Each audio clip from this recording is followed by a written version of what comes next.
Ladies and gentlemen, welcome to the Garage Gym Athlete Podcast. I'm your host, Jerred Moon. The Garage Gym Athlete Podcast is a result of my desire to build better humans, unequivocal coaches, and autonomous athletes. I've spent the last several years obsessing over program design, nutrition, and every other way you can optimize human performance. This podcast distills the latest scientific research with what I've learned and blends it with the not-so-scientific field of mental toughness. We are here to build you into a dangerously effective athlete. If you enjoy this podcast, you can find out more about our training at garagegymathlete.com. And if you want to pursue more into the field of coaching and programming, head to endof3fitness.com. Thanks for listening.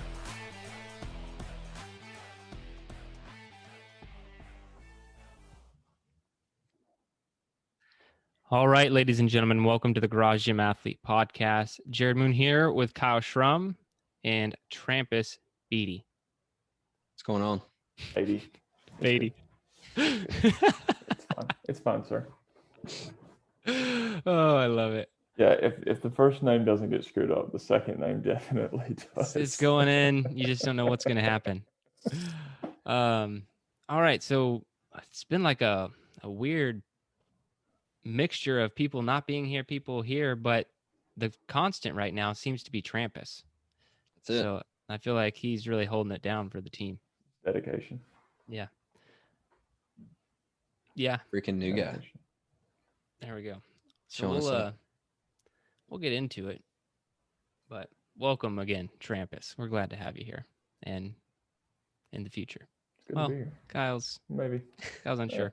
All right, we're getting into some science today.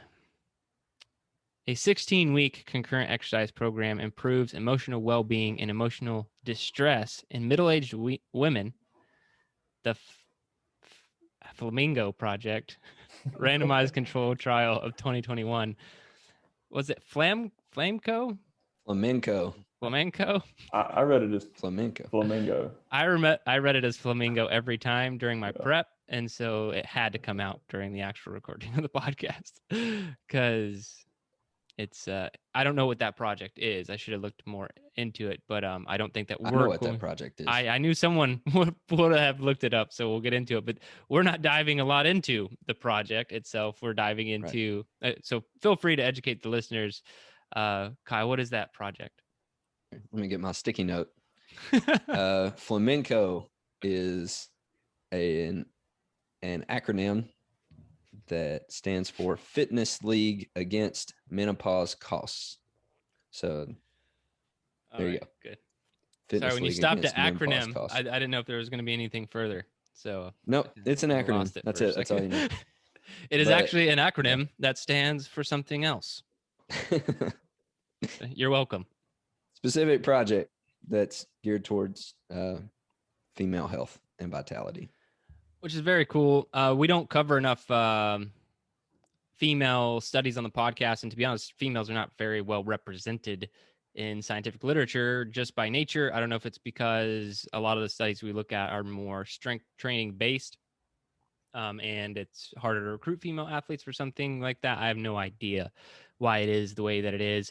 And Ashley's not here, but again, I don't think that this is super specific to women. So if you are a man listening to this, I pulled up a bunch of other research studies that came to a very similar conclusion on diverse participants, men and women, women only, men only. And so I think overall, the science that we get, the takeaways that we get from this are going to be applicable to basically the entire Garage Gym athlete population.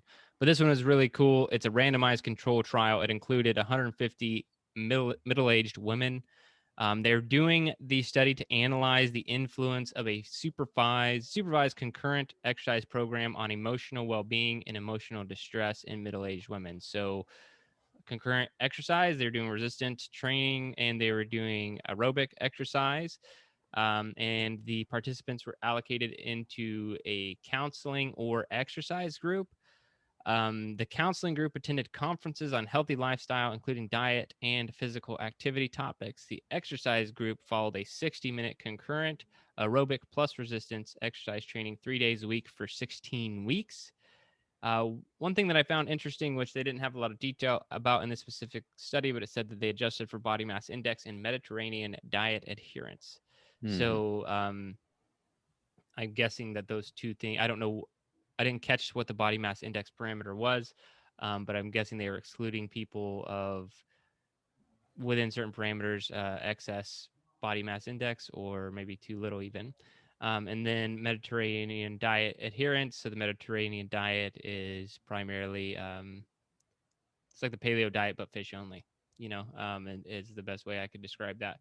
I'm just going to jump to the takeaway because I don't think there's going to be a lot of surprise on this one, but it said a 16-week concurrent exercise program improved emotional experience in middle-aged women, specifically women in the exercise group, significantly improved their emotional well-being and emotional distress through greater changes in positive effect and negative effect compared with the counseling group. So the concurrent exercise program actually outperformed the counseling group in overall emotional and mental well-being, which I think is, I don't know, I guess as a fitness coach, it's not surprising, but a lot of people may find that surprising, especially if they know anyone who's struggling with some sort of mental health issue, or, even if you yourself are struggling with this.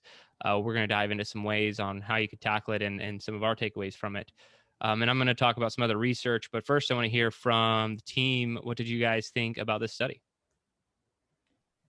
I thought it was a really interesting topic, going into the mental health side of things and seeing, comparing different kind of interventions and things like that. I thought it was a really interesting study. And I'm glad that there's also literature out there for everybody, a mixed group, male only, female only. I'm glad that they're investigating all sides of it, because we talk about mental toughness a lot here at Garage Gym Athlete, but we don't specify mental health a lot. And I think that's actually that it kind of underlies everything that we talk about, but we don't explicitly talk about it as a specific topic, as its own standalone thing. So I thought it was a really interesting study to look at. I also like that it was a 16-week training program. That's one of the longest ones that I can remember, at least right now off the top of my head, that we've covered. 3 days a week for 60 minutes each session for 16 weeks. I think that's an awesome intervention. I think that's an awesome program to put people through. And using concurrent training, you're not just focusing on one specific thing. So we don't just have people who are doing a bunch of leg extensions, stuff like that. It's concurrent training. It's a blend of both, it's kind of all the things that we like to talk about, all the things that we like to focus on.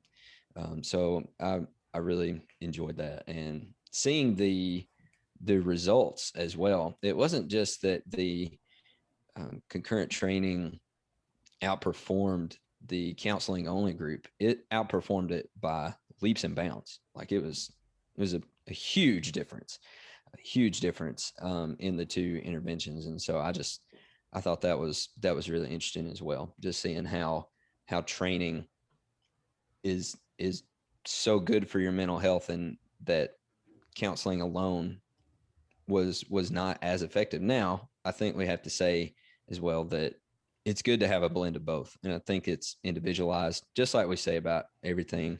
I think it's individualized. Like the specific intervention that you personally need is probably going to be a blend. And I don't think that this study was meant to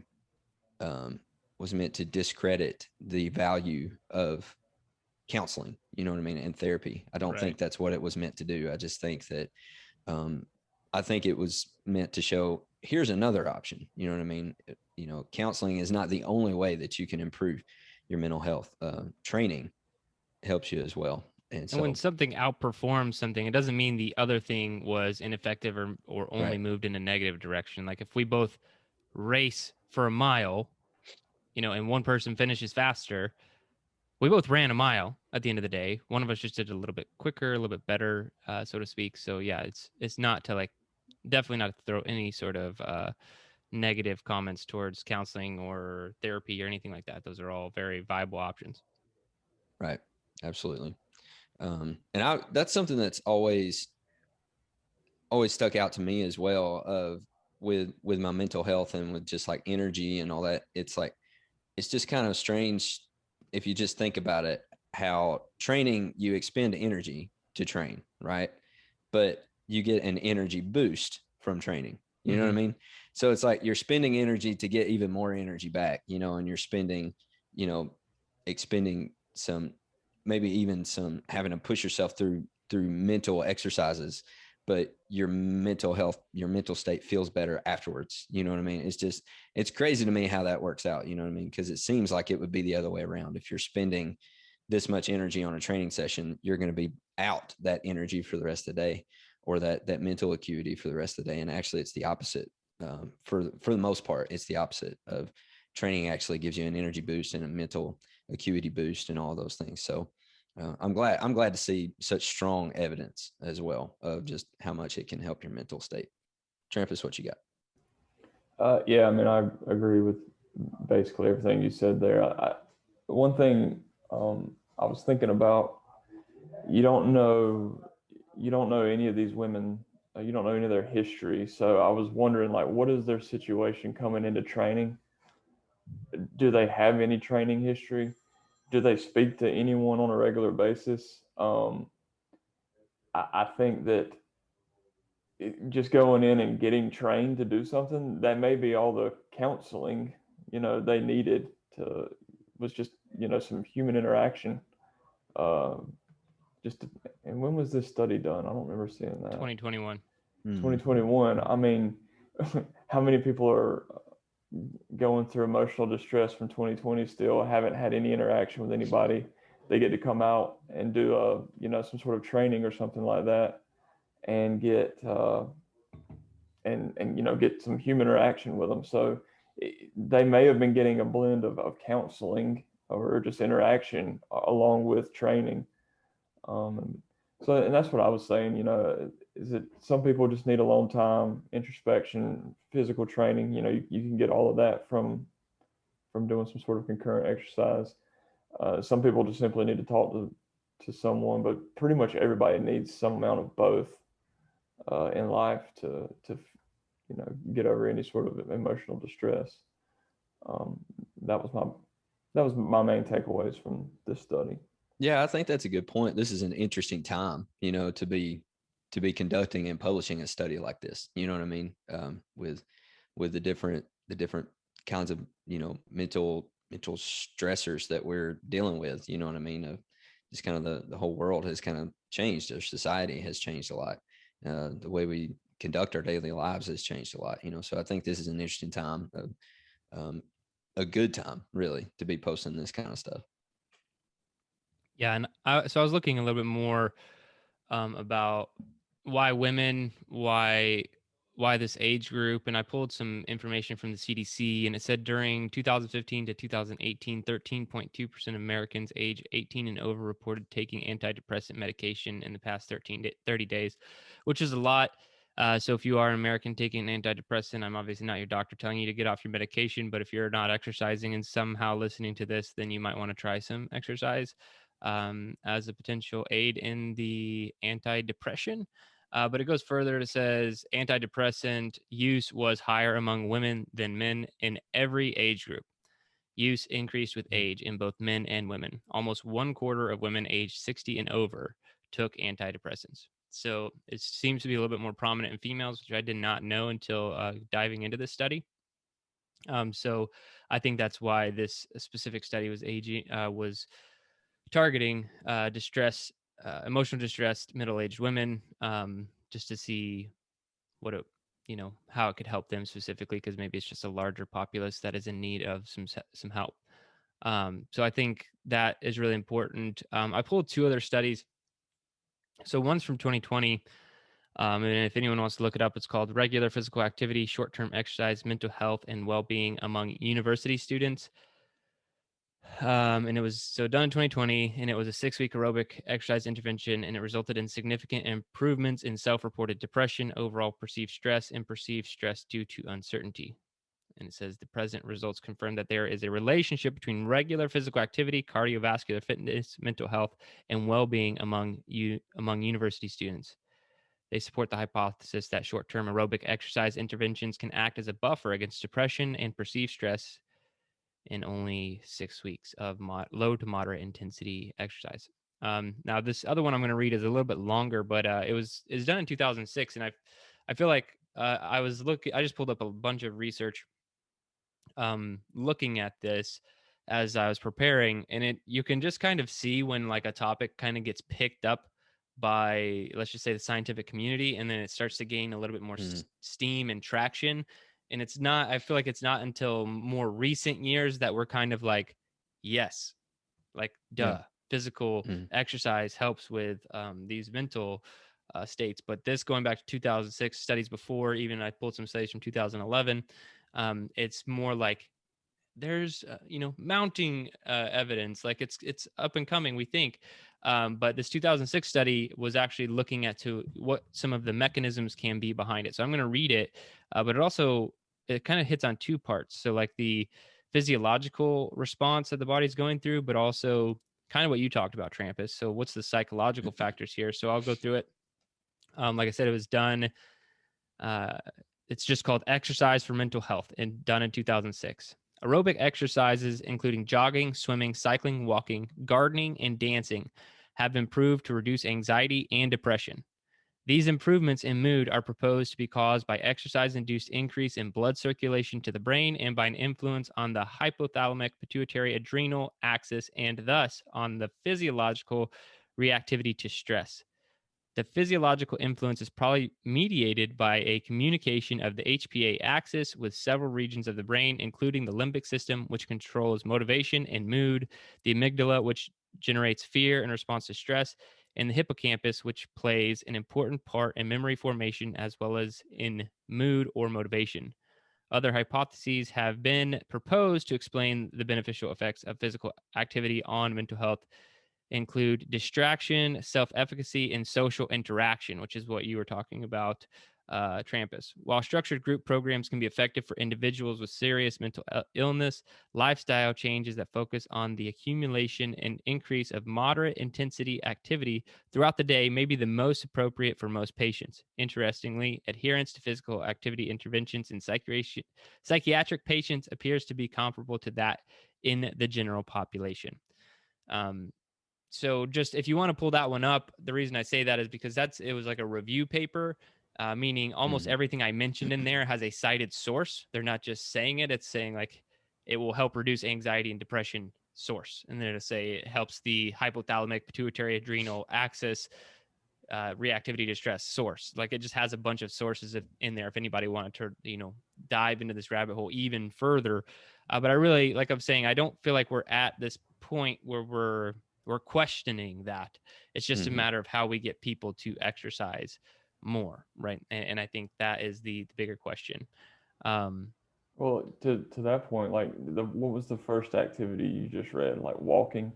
I know, most people, they hear that they need to start working out and they think it's some 60-minute full-on weight training activity, when really, truly a 20-minute walk could be like the starting point of what's going to completely change your life. I mean, and just 20 minutes 3 or 4 times a week, when you're coming from nothing, it literally could be that small of a step if you're in that deep. And I know most people that are listening to this Garage Gym Athlete podcast, you're probably training, but you may know somebody that's going through this and literally just needs that encouragement, and that could be what changes it for them. So yeah, go ahead.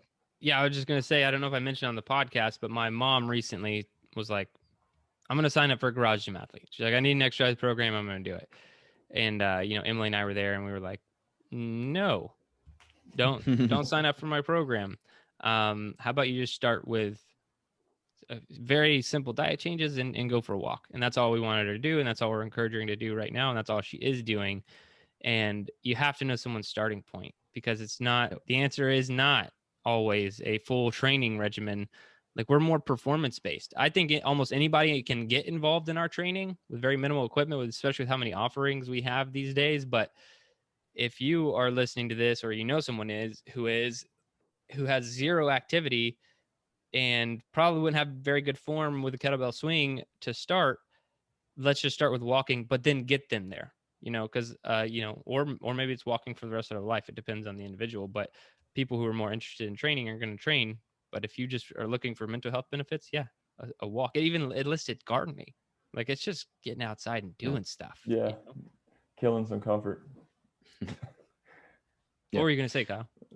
Well, I was just going to say, when people think about exercise, to your point, Trampus, like we get exercise, we get physical activity every day. I mean, if you get up out of bed, you've gotten some physical activity done. You know what I mean? I mean, you're moving and doing things.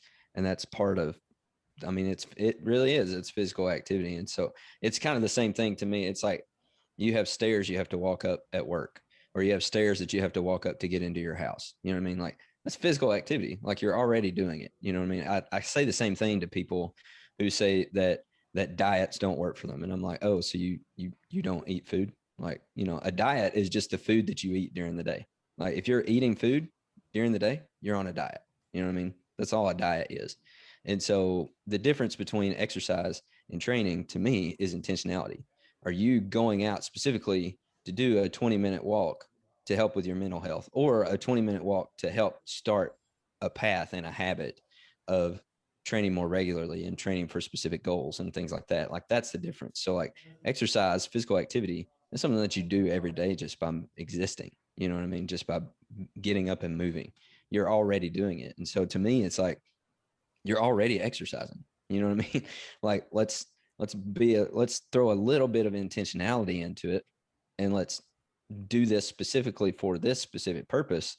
And let's start small with something that you're already doing. You get up and walk around already. All right, let's go and walk for 20 minutes at a time for this specific purpose. You know what I mean? And that's as simple as it can get. And it's the same thing with diet, which we talk about diet and nutrition all the time. But it's starting small, starting with something that you're already doing, you're already comfortable with. And I think that can really help people and kind of flip that switch for them in their head. All right, so how do we kill some comfort with this information? Probably just get out of your comfort zone and find a way to be a little more active. I mean, and it's just implementing that small change that you need, that you're going to stick with for a month or two until you want to take another step. I would say specifically to this one, since it's talking about mental health, I would say take 5 minutes today to like what I just said, be intentional about it. Like, to intentionally assess your mental health. Like, think about, how do I feel today? What's going on today? Do I feel stressed? Where might that be coming from? Do I feel sad? Do I feel happy? Whatever it is that you feel, be intentional about assessing your mental health. Just take 5 minutes and just get by yourself and be quiet and just think about it. Just think, where do I stand today? And be intentional about it and start there. That's what I would say. Yeah, I think the days that I don't train are my worst days. Let's just say, as a human being in general. I don't sleep well at night. My attitude's probably a little bit worse. Like, it's almost a necessity at this point. But as far as killing comfort for this, I think it's really hard if you're in a bad place mentally to force yourself to do something that you don't want to do. And so it's easy for us to say, just go walk, go move your body, go do a burpee or whatever. But unfortunately, that's the answer. And so whatever sliver you can find of mental toughness, to be able to just don't allow any sort of like barrier to stop you. If you're in a really bad spot mentally, a state change will help you. So a state change would be walking. And so if I was like, say I had to dress up for work, let's say I had to wear a suit and a tie or whatever. And then I was just like, I don't want to change to go do the walk or whatever. Or I already changed into something that's not conducive to a walk. Just go walk in those things anyway. Like, go walk in your suit. If you're barefoot, just go for a walk barefoot, like these things, we get wrapped around all the other stuff that isn't the exercise. I think that stops people and slows them down. So if you can drop all of those other things and just, if like, get up and go for a walk right now. Who cares if you had a glass of water? It's not a marathon. You know, you don't need some Gatorade. Like, just go walk for a mile, come back and sit down and see how you feel.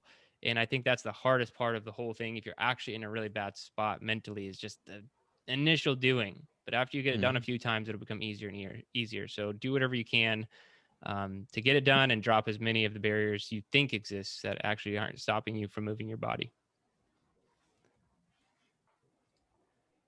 All right, now we're getting to the topic, which is we're going to talk about breath regulation in general, but there is a specific question from Travis B, not to be confused with Trampus B.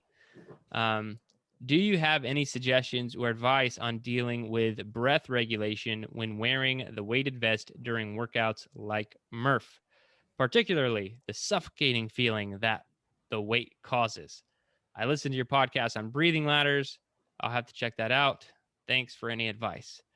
So he kind of took away my breathing ladder as a recommendation in the question, which is smart.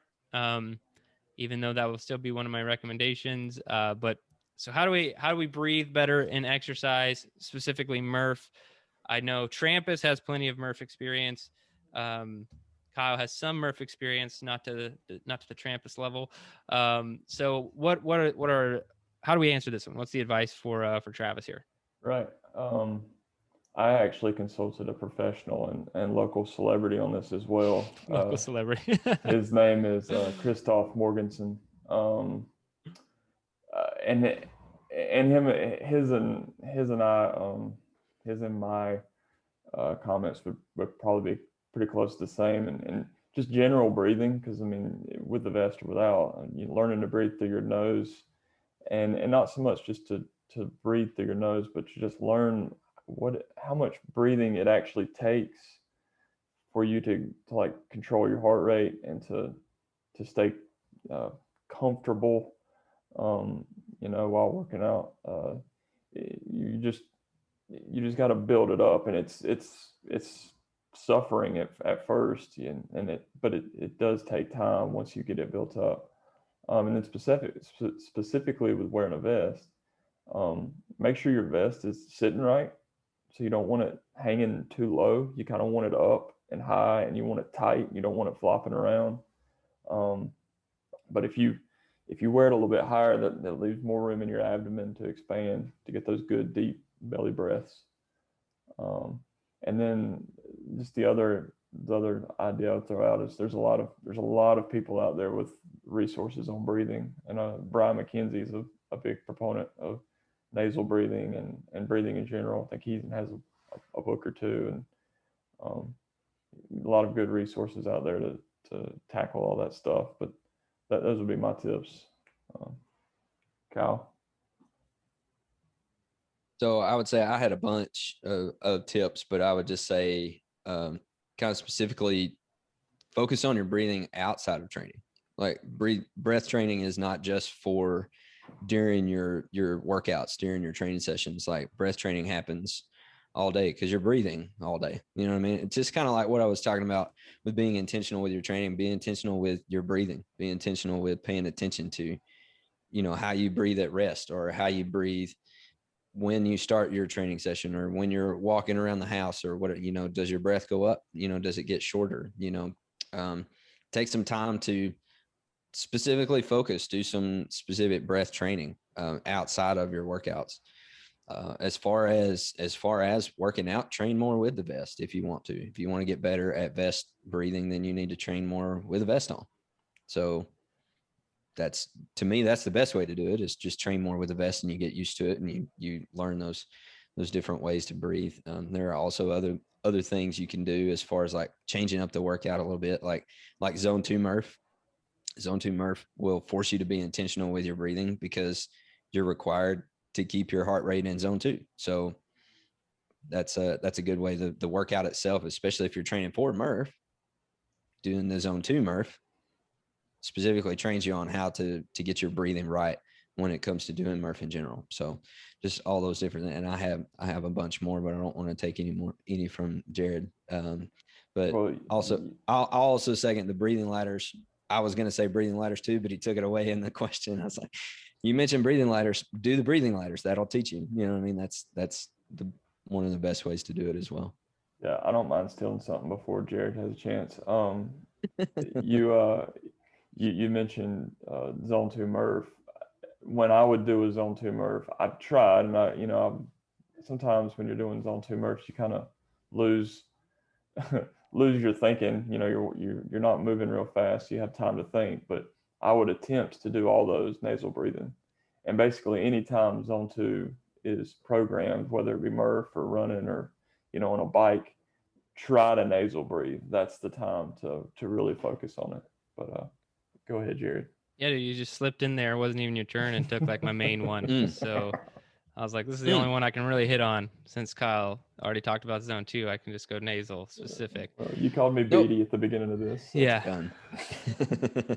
Yeah, I watched our second or third podcast to see how I pronounced your name, and I think that's how I pronounced it. So it was just we're just I sticking. didn't correct you. You didn't correct me. So no, it's time. Anyway, so yeah, nasal only breathing was going to be or is one of my main things, and moving even away from zone 2 specific, because those are normally the recommendations I give. I always give 3 recommendations, or the programming is typically zone 2 is programmed. If you don't have a heart rate monitor, then go nasal only breathing. If you don't want to do that, then try and make it a conversational pace. So those are the kind of 3 ways to check your intensity level. But I do think it's going to take more training, like Kyle saying, with the vest on, with some sort of breathing practice implemented to be able to get that. Because I don't think I ever got like a suffocating feeling from my vest. I mean, I think it can restrict your breathing. So going to Trampus is, just making sure that the vest is on right. I know that I have had it too tight before, and then that will bother me. I like it really tight for my run to where it doesn't move at all. And I normally just deal with that. I'm like, my breaths might not be as deep. So maybe my cadence of breath increases a little bit during the run, but I would rather do that than have a loose vest hitting me in the face, when I'm running. And so one thing I have done, dependent on the vest. So I have 2 vests, I actually have 3 vests, but I have 2 Condor Sentries and I have one, the 511 Tactical. And my favorite one is the Condor Sentry. It's the cheaper one. It's better. It's just better than the 511 Tactical. I don't really like it that much, to be honest. I'm not a huge fan of that vest, but the Condor Sentry, what I've done before is unclip one side. So if I couldn't breathe or it was too tight when I got to the calisthenics, there's no way in the workout Murph I'm stopping to do a gear modification. So what I will do is reach to my side and unclip something to loosen how tight it is. Now it's going to make it a little like off balance in the exercises, but if it'll help you breathe better, then you might as well do it. So I think that was about it. And then going over more of what Kyle said, having breath specific work outside of training. I specifically recommend box breathing as a good start for most people, which is where you typically just have even intervals of inhale, hold, exhale, hold. So 4. And I normally recommend people start at 5, 5, 5, 5. So 5-second inhale, 5-second hold, 5-second exhale. Is that right? No, 5-second hold, 5-second exhale. And so that is the pattern I recommend for doing at least 2 to 5 minutes. I try to do some sort of simple breathing exercise like that every single day if I don't forget. And so I think it helps a lot. If you pull up the studies on just breathing from your diaphragm more so than your chest, there are so many benefits. I mean, there's so much scientific literature that we could have covered that as studies on the podcast today, because they just are finding that it lowers cortisol. It helps with blood pressure. It helps with exercise. It helps with sleep. It helps with, melatonin production, a lot of different things. And a lot of the studies, what they call it slow breathing. If anybody wanted to do any independent research, it's just called slow breathing. And it's not that different from even inhale and exhale, which is the ultimate takeaway from the book, The Art of Breath, that we read. Is that what that book's called? Or It was just called Breath. Breath. Oh, The Art of Yeah, Breath is James Nestor. Is Brian McKenzie's course, I think. Yeah. So James Nestor's Breath, like he gets all the way to the end of the book and he's like, ultimately my takeaway is an even inhale and exhale after all my research, which was like 6 seconds out, 6 seconds in.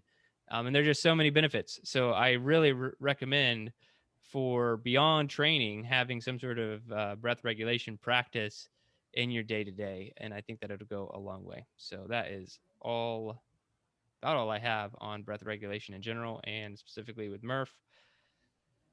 Breathe more on the runs and do what you can in the calisthenics, but don't forget to try hard. And that's it. You guys have anything else? Yeah, that episode on that we covered breath was episode 61. So go back and check that out. Which, by the way, you can go back and check out any podcast episode now. We were limited to going 100 episodes back. And we had some athletes bring it to our attention when we would refer to these episodes that they absolutely could not access. And so now you can. So you can use the search bar and type in the episode number and even part of the title, and you'll find those episodes.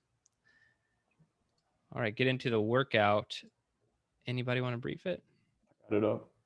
All right. Perpetual motion is the name of the workout. The work is to be done continuous and back to back.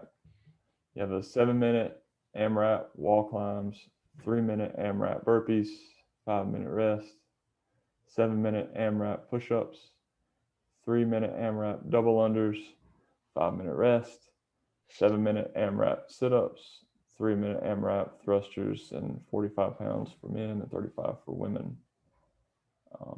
And that is the workout. Perfect workout to practice your breathing. Yeah, lack thereof. All right, tips, tricks, strategies. What do you guys have? I said just perpetually move. Yeah. Maybe a t-shirt idea, by the way. Wall climbs suck. Burpees suck. Double unders suck.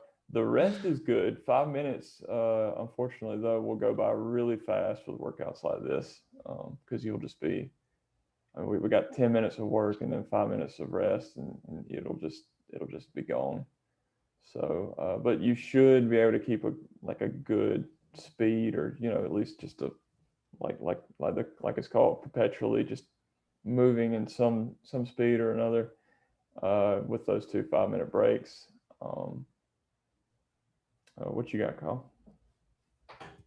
I would say with this one, don't be tempted to make it easy on yourself because it's an AMRAP. So technically it's like, well, this is how many reps I'm going to do today. You know what I mean?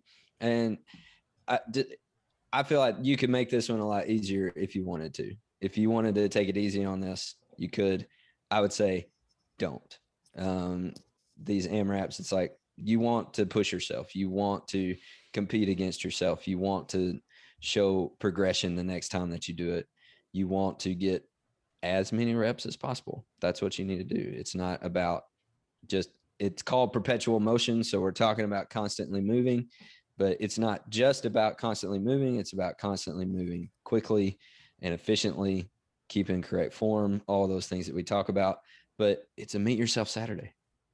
Like, there's that temptation to just say, well, in 7 minutes, this is how many I think I can do. So I'm just going to take it easy. I'm going to do it. No, don't do that. Don't be tempted to do that.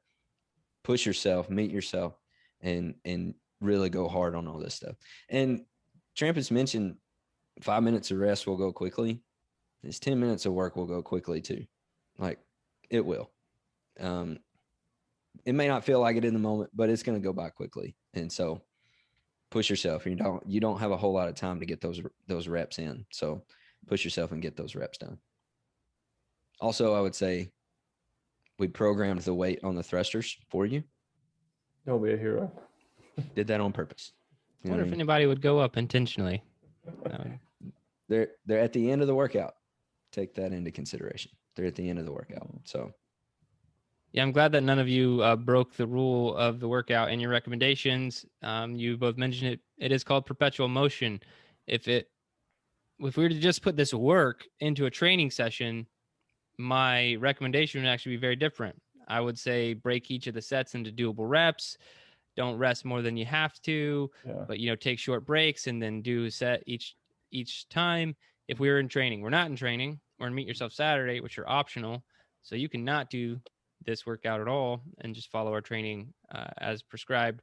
But this is perpetual motion. It has that name for a reason, and so that is like the asterisk to this workout. Is you're supposed to go at a speed in which you can sustain without stopping. So that's the real goal of this. It's going to be hard. Like Kyle said, you're the driver of the difficulty here because it's an AMRAP. So you could say your AMRAP is much less than it is, or you can really swing for the fences. But there's a fine line, right? We talk about sustainability and repeatability. If I go specifically, let's say push-ups, if I go 7-minute AMRAP push-ups and I just start doing as many push-ups as I possibly can, I'm going to have to stop at some point. I can't do 7 minutes worth of push-ups without stopping. And so the goal in this is to keep moving. So you're going to have to maintain probably a slower pace on some of these to try and keep moving the entire time. So it doesn't necessarily always mean more reps when we're saying move continuously. And the real reason behind the programming of this workout in the first place was to get that idea of perpetual motion across to athletes in every workout that we do that has a little bit more intensity involved. There shouldn't be a lot of stopping and resting. And that doesn't mean that everything has to be as fast as you can possibly do it either. It just means you don't really need to stop to get the water and chalk the hands if we are in a more serious training bout, because we don't program a lot of intensity, and there are pros and cons to that. The pros are we're keeping you insanely healthy. We're going to make you live longer. And, ultimately our training is the best on the internet. Those are the pros. The cons are we don't program a lot of intensity. And so when you see it, if you half-ass it, you're not going to get the results that we desire for you. And so appropriately being able to hit the intensity is very important. And so don't take a lot of breaks. You can, I think the push-ups is the only one that's really hard. I don't know. I think I could keep moving for 7 minutes on sit-ups. I think I can, but I'd have to go slow, right? Like I'd have to go through like a slower paces. Wall climbs would just be like trampolines. They just suck. But I think I could do those for 7 minutes. I would have to push myself mentally to be able to do that. Every human on the planet can do 3 minutes of continuous burpees. It's just whether or not you want to. And then push-ups would be hard. Double unders, going into double unders. If you don't have double unders, I actually would prefer that you do tuck jumps. I'm getting more onto the tuck jump train as opposed to just do single unders, because the metabolic demand between a single under and a double under, for some reason, just insanely different. Insanely different. And so to just say, just do 3 minutes of single unders, that's basically going to be a cool down before you get 5 minutes of rest. So do 3 minutes of tuck jumps if you don't have double unders. And I think that's about it. And my thrusters one, I was going to say, this is where you absolutely empty the tank, because I think, let's just say you break the rule and you do end up stopping. I think it'd be pretty late into the 3 minutes. I think you'll get to 2 minutes and 11 seconds, and I just cannot move another muscle. Great. Mission accomplished. You got to where we wanted you to get on this workout. If you finish the 3 minutes of thrusters and you're like, that wasn't so bad, you probably did the whole workout wrong. That's okay. You try again. Just start it over. Start over from the beginning. Roll it back. 40 minutes. So yeah, those are all my tips, tricks, and strategies for this one. Do it right. It's not like a lot of the other Meet Yourself Saturdays where, I kind of programmed it to where you can't cheat it. You can cheat this one. You can make it might as well go for a walk if you're going to cheat it, do it right and make it hard. And this brings me to my last point of the work of the podcast. Updates. We're going to get into just a little bit of updates, which I don't think, Trampus, you've been on one time. Did we do updates? We didn't do updates. Okay. That's the main reason I wanted to make sure we hit updates today. because we've never gotten a single update from you publicly, at least. So baseline. It's a baseline. let's see how good you are at updates that I didn't prepare you for. Let's hear it, man. How's life? Life is fine. Having some challenges in my day job, but we'll get through those. Not too concerned. There's a lot going on, but I'm not too concerned about it. My other jobs, I have several, so I'm trying to keep up with all of those. Yeah, and I'm preaching to the choir for both of you. Yeah, because Kyle's no slouch either. As far as work updates, GGA specifically, I got this nice flag in the back. It's a new item just added. Got the GGA rules on it. Got the rules on it. Most of them. Missing one. This one got screwed up. But if you buy the updated one, you will have all the rules. You know what's unfortunate about the rules is that so there's 1 through 15 for anybody who's listening, and then there's rule number 76, which was intentional. But I almost wish that we had 16 rules and then rule 76 was the next one, because people think that it's just an actual typo. Yeah, I've gotten that comment a few times. Yeah. People are like, "Oh, that you mean 16?" I'm like, "No, I mean number 76." But it also kind of dates you, because I guess that's becoming an old movie. Well, that's why you should keep it, because if you know it's not a typo if you know rule 76. Yeah. Otherwise, it's a talking. Kyle may not even know that movie. I mean, probably not. Let's be real. You don't, do you? No. There, see, it dates people. I'm Googling it right now. That's sad, Kyle. Okay. Immediately apparently after this there's podcast, a ton of movies. I thought that I had seen all the movies I needed to see. Apparently there's a bunch of them. Oh, Wedding Crashers. I have seen that movie. Yeah. I saw it once though. That didn't stick out to me. Sorry. It's unfortunate. Wow. I apologize. We don't know what to say. We're kind of something else to dumbfounded by hang over my head. I'm gonna have to post that YouTube video of the clip of him saying rule number 76 in the Facebook group, just so everyone knows what the hell we're talking about. Probably a good move. But Kyle, what updates do you have? Well, apparently I'm not as cultured in movies as me, which is saying something. That is sad. I feel like there's a small pool of movies that you've seen though, and so it's all from a given time frame, because I stopped watching movies a long time ago. Yeah. So there was about a decade of my life where I watched some movies, and I know some things. But if you didn't watch those same movies, and for the last 7 years, if it's not animated, I probably have no idea what you're talking about. I've seen Frozen 114 times. I can talk about that. Yeah. I'm up on all the animated films as well, and TV shows and everything.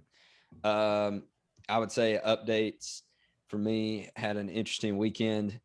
Came home from church on Sunday, and there was water running through my yard and down my driveway and all that good stuff. Turns out my water main line had busted, so I had a nice little active recovery day digging up my water main.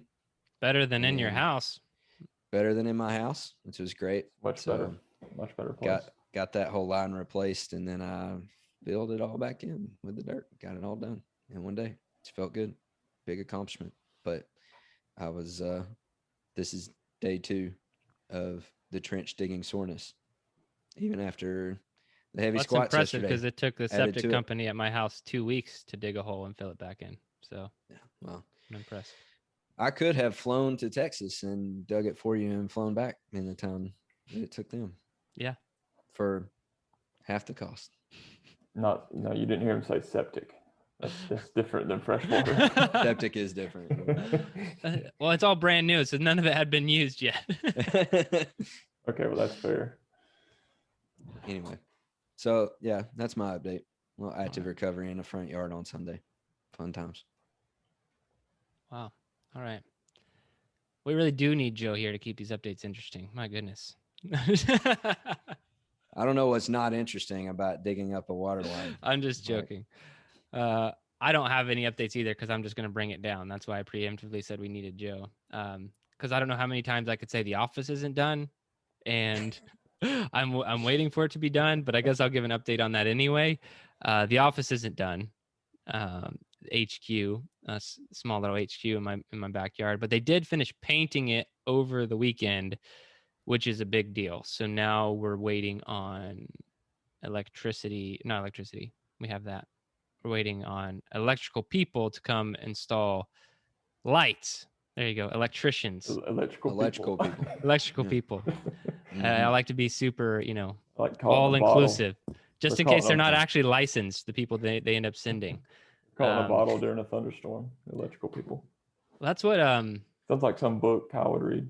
Just throwing that out. During the storm, the epic storm we had here in Texas, that winter storm, all the trades got super backed up, and I had like 2 weeks after they're still backed up, and I had like a simple like clogged drain, like clean out drain, like it just wasn't working. And so I called the plumbing company we typically use. They came out, and I was asking the guy a bunch of questions because I want to know, like I just want to know things, because maybe I can do it myself next time. Maybe something I don't, see if there's a bigger problem or whatever. And after about like 3 minutes of pestering this guy with questions and getting very limited responses, he was like, "Look, dude, I'm not even a plumber. Okay." He's like, "The company's really backed up. They sent me because I know how to operate the drain snake." And he's like, that's all I'm doing here. He's like, "We have the machinery. You don't. I'm doing it." He's like, "If you had this equipment, you could do it." And I was like, "Okay, not even a plumber. Great. Thanks for coming out." But I will pay you the plumber rate. I guarantee it. I get no discount. He was trying really hard to not reveal that he had no idea. Yeah. And then he just it all came out. He just couldn't help himself. I know how that guy feels because for anyone that doesn't know, my day job is construction. And Jerred has constantly asked me, "So when should they be done with this?" Or "Why is my HVAC out right now?" You're right. Yeah, I like to quiz him on things that I absolutely know he won't or shouldn't know the answer to. Like, "Hey, Trampus, give me an ETA on when this project you know nothing about should be done because they finished painting today." But they cut my HVAC off for a day. Anyway, construction's fun. They're through painting. We need electrical people to do electrical things, and then put in an AC. So AC people need to put in an AC. Then we should be done. And that's about it. Been training. So approximately anywhere from 30 to 60 days out. I said, what did I say yesterday in the meeting? You I said anywhere from 1 weeks. week to 11 months. Time frame, especially if I ask my general contractor, that's what I'll say too. So, which isn't a complaint. It's all just funny at this point. Everything you hear about construction is true. It's more expensive and takes longer than expected. That's it. We should have Joe back next week and maybe Ashley. We can say goodbye to Trampus. Maybe Trampus come back. Maybe, I mean, someone said 5 is too many. 5 is too many for a podcast. Probably too many. So, but it's I'm not saying Trampus is the one who has to go. I'm saying he's really anchored the team over the last couple of weeks. So absolutely, we'll just Hunger Games it online somehow. I can be a scab anytime. Maybe we should just, yeah, okay. I'll get into this later. I feel like we're in a team meeting now, and we're not. We're recording a podcast. So this is what happens with updates. Yep.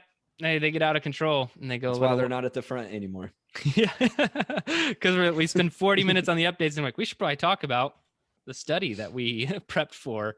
All right, but that's it. For all of our current Garage Gym athletes, thank you so much for subscribing to the training, staying consistent, and working on your mental health on a daily basis by following the programming. And for everyone out there who may need help with that, definitely check out Garage Gym Athlete. I'm not saying we're mental health experts, but the science says that we are. It's kind of a,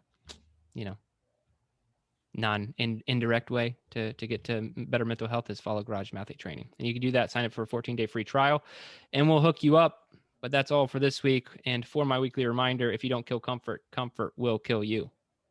To the Garage Gym Athlete podcast. If you want to learn more, go to garagegymathlete.com. You can learn about our training. Let us send you a copy of our book, The Garage Gym Athlete, or you can even get featured on the Garage Gym Athlete podcast. Thanks for listening.